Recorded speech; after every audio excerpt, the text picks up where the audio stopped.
आमदार अपात्रता निकाल प्रकरणी एक मोठी बातमी हाती येतेय। सुप्रीम कोर्टाने विधानसभा अध्यक्षांना निकाल देण्यासाठी 10 जानेवारीपर्यंत मुदतवाढ दिली आहे। विधानसभा अध्यक्ष राहुल नार्वेकरांनी निकाल देण्यासाठी 31 डिसेंबरची डेडलाईन दिलेली होती। सुप्रीम कोर्टानेच हा निर्णय दिलेला होता। त्यासाठी हिवाळी अधिवेशन सुरू असतानाही नार्वेकरांनी अपात्रता सुनावणी ओव्हरटाईम करत पार पाडली।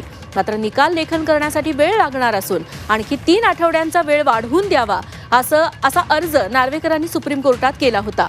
यावरच आता सुप्रीम कोर्टाने विधानसभा अध्यक्षांना निकालासाठी मुदतवाढ दिली आहे।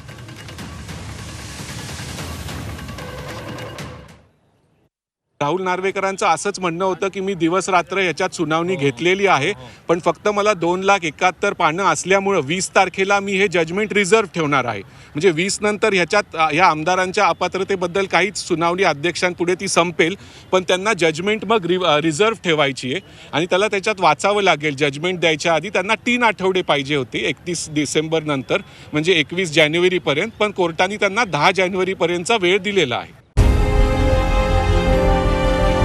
विकासाचा ध्यास म्हणजे